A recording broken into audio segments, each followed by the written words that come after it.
इस वीडियो में language English and Hindi qualifying paper देखने वाले हैं। यह वीडियो भी पीएससी ट्री 4.0 के लिए अत्यंत आवश्यक है, तो आप लोग लास्ट तक जरूर बने रहिएगा। तो चलिए शुरू करते हैं। फर्स्ट है कहता words written on a tomb is called. तो देखिए यहाँ पे राइट आंसर होगा बी ऑप्शन यानी इपिटाफ। तो देखिए words written on a tomb, ये इपिटाफ होगा यानी कब्र पर खुद का लिखा गया। इपिथेट, इपिथेट का मतलब होता है विशेषण या पद। ठीक है। सोलिलैक्यू मतलब होता है स्वागत कथन की क्रिया। नेक्स्ट कहता if today is Sunday the day after tomorrow will be. तो देखिए कहता है कि आज जो है संडे है, ठीक है, तो ये मान लीजिए टुडे, कहता है कि डे आफ्टर टुमारो, ठीक है, डे आफ्टर टुमारो। तो देखिए ये है टुडे, ये हो जाएगा आपको टुमारो, ये होगा टुमारो, ये होगा डे आफ्टर टुमारो। तो क्या हो जाएगा संडे, मंडे, ट्यूसडे, क्या हो जाएगा। तो यहाँ पे ट्यूसडे जो है राइट आंसर होगा यानी बी ऑप्शन। देखिए if today is Sunday the day after tomorrow will be Tuesday. ये है टुडे, ये टुमारो, ये डे आफ्टर टुमारो। ठीक है, तो संडे मंडे ट्यूसडे यानी बी ऑप्शन। नेक्स्ट देखिए कहता choose the correct alternative out of the four and indicate it. कहता health is too important to be dot dot dot. तीन का होगा ए ऑप्शन निगलेक्टेड। तो health is too important to be neglected यानी स्वास्थ्य इतना महत्वपूर्ण है कि इसकी उपेक्षा नहीं की जा सकती। ठीक है, health is too important to be neglected. उसके बाद देखिए डेस्ट, DEST, डी टेस्ट मतलब होता है लाइक इंटेंसली एवोर यानी घृणा करना।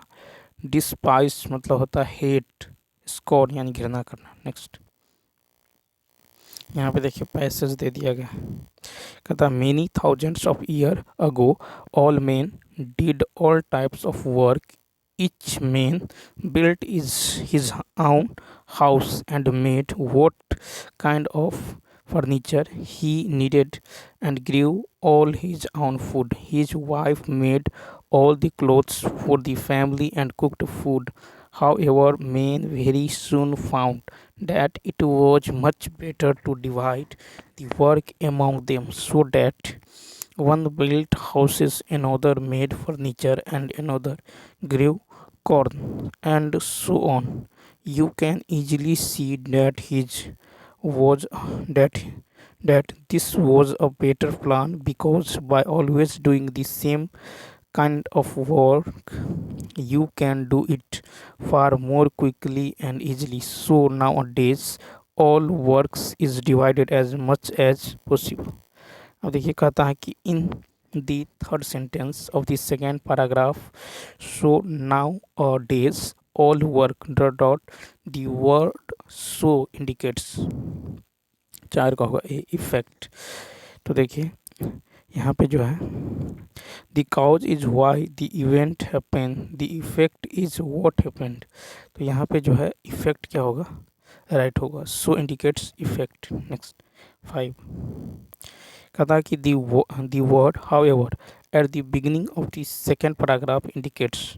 हाउएवर फाइव का होगा सी ऑप्शन यानी an idea in the opposite direction. ठीक है, तो यहाँ पे जो हो जाएगा सी। नेक्स्ट 6 देखिए कहता complete the following sentence with the correct verb form all work dot dot by all men. तो 6 का होगा ए यानी all work was done by all men. ठीक है, तो subject and verb must agree with one another in number singular और plural. If a subject is singular its verb must also be singular. If a subject is plural its verb must also B plural. तो यहाँ पे all work was done by all main. देखिए कहता which one of the flowing would be an appropriate title for the above passage। तो यहाँ पे सी होगा यानी डिवीजन ऑफ लेबर। नेक्स्ट देखिए कहता the author of the above passage is of the opinion that the way people worked thousands of years ago was, it का होगा B यानी नॉट एफिशिएंट। ठीक है, नेक्स्ट देखिए कहता कौन सी भाषा का विकास मागधी अपभ्रंश से हुआ है। तो यहाँ पे जो होगा 9 का ए यानी मगही। तो मगही भाषा का विकास मागधी अपभ्रंश से हुआ है। मगही या मागधी भाषा भारत के मध्य पूर्व में बोली जाने वाली एक प्रमुख भाषा है। मागधी बिहारी, मैथिली, भोजपुरी, मगही, उड़िया, बांग्ला, असमिया की भाषाएं 10 हैं। कौन सा शब्द अग्री का पर्यायवाची नहीं है? सी ऑप्शन अमी। तो अमी जो है अग्री का पर्यायवाची शब्द नहीं है। अग्री का पर्यायवाची शब्द है वैश्वानर, अनल, ठीक है, रोहिताश, दहल, पावक। अमी, अम्य, अमृत का पर्यायवाची शब्द है। नेक्स्ट है, कहता है कि इनमें से वीर रस के कवि कौन है? 11 का बी यानी रामधारी सिंह दिनकर। तो रामधारी सिंह दिनकर वीर रस के कवि है। रामधारी सिंह दिनकर हिंदी के एक प्रमुख लेखक, कवि व निबंधकार थे। वे आधुनिक युग के वीर रस के कवि के रूप में स्थापित है। रामधारी सिंह दिनकर का रचना कुरुक्षेत्र, रश्मिरथी, उर्वशी, हुंकार, संस्कृति के 4 अध्याय, परशुराम की प्रतीक्षा, हाहाकार आदि है। कहता है इनमें से कौन सा शब्द गौरव का विलोम है? बी ऑप्शन लाघव। तो गौरव का विलोम लाघव है। आनंद, रुदन, दुख, आगत, अनागत, उत्साह, निरुत्साह, नवीन, प्राचीन, आत्मा, परमात्मा। 13 नंबर। कहता है कि नाक का बाल होना, मुहावरे का अर्थ क्या है? 13 का ए अधिक प्यारा होना। नाक का बाल होना, अधिक प्यारा होना, ठीक है। कलेजा चीर कर दिखाना यानी विश्वास दिलाना। फिर है गांठ बांधना, स्मरण रखना, नाम कमाना, प्रसिद्ध होना, गंगा नहाना, कार्य से निवृत्त होना। फिर कहता है इनमें से प्रयोगवाद के प्रवर्तक कौन है? सी ऑप्शन अज्ञेय। तो प्रयोगवाद के प्रवर्तक अज्ञेय है। सच्चिदानंद, हीरानंद, वात्स्यायन। अज्ञेय हिंदी में अपने समय के सबसे चर्चित कवि, कथाकार, निबंधकार, पत्रकार, संपादक, यायावर, अध्यापक रहे, ठीक है। तो प्रयोगवाद के प्रवर्तक हैं अज्ञेय। नेक्स्ट, कहता निम्नलिखित में से कौन सा शब्द तत्सम है? बी प्रकट। तो प्रकट शब्द तत्सम है। प्रकट का तद्भव रूप प्रकट होता है, ठीक है। जैसे पक्ष का तद्भव होगा पंख, पक्षी तत्सम है, इसका तद्भव होगा पंछी।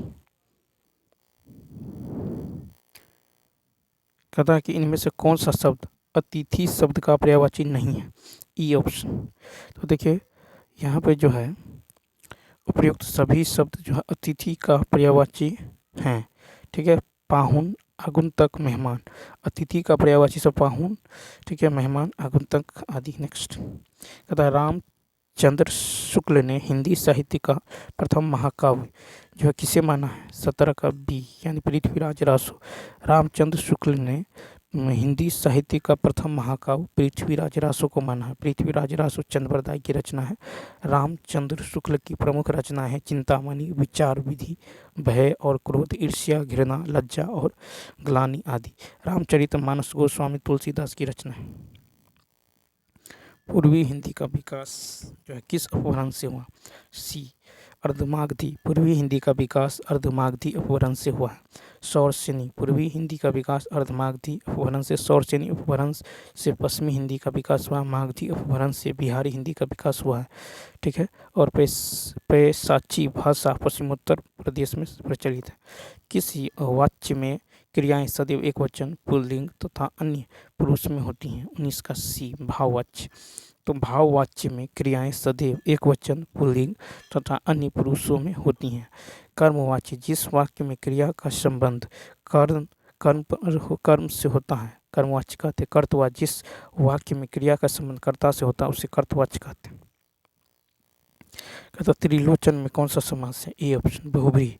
त्रिलोचन में बहुब्रीहि समास है। त्रिलोचन का समास विग्रह 3 नेत्रों वाला अर्थात शिव। त्रिलोक में द्विगु समास है। यथा रूम में अव्ययी भाव समास है। चौराहा में द्विगु समास है। चंद्रमुख में कर्मधारय समास है। कहता किस शब्द की वर्तनी शुद्ध है? किसका? बी उज्ज्वल।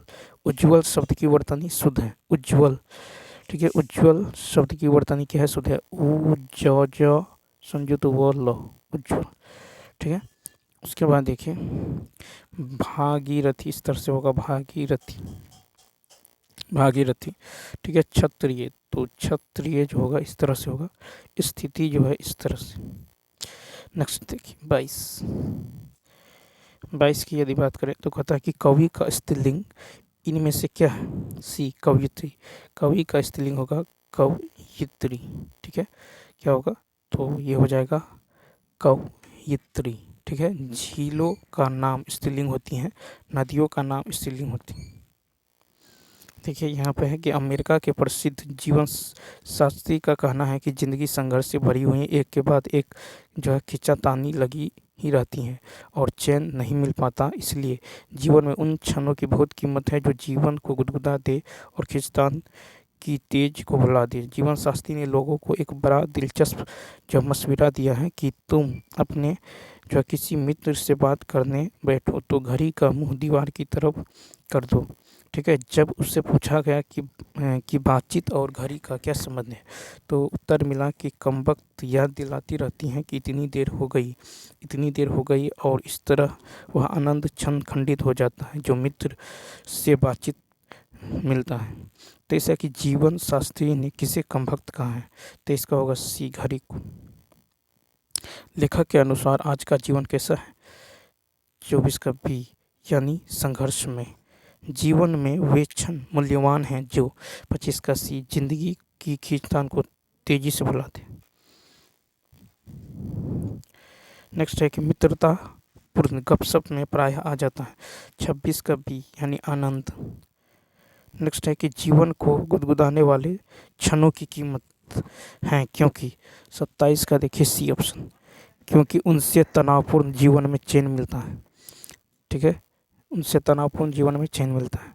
फिर कहता है कि जो बिना वेतन के कार्य करे, 28 का होगा सी यानी अवैतनिक। ठीक है, क्या होगा, अवैतनिक। फिर है कि रिक्त स्थानों को भरे, देश को खाली स्थान से बचना चाहिए, तो 29 का हो जाएगा सी ऑप्शन यानी जय चंदो से। फिर है निराश्रय शब्द का संधि विच्छेद क्या होगा, तो ए ऑप्शन निहजोर आश्रय, निराश्रय का होगा निहजोर, निहजोर आश्रय, आश्रय यानी ए ऑप्शन। तो चलिए दोस्तों, इस वीडियो में इतना ही। यदि यह वीडियो अच्छा लगा हो तो लाइक, शेयर और सब्सक्राइब करना न भूलें। Thanks for watching.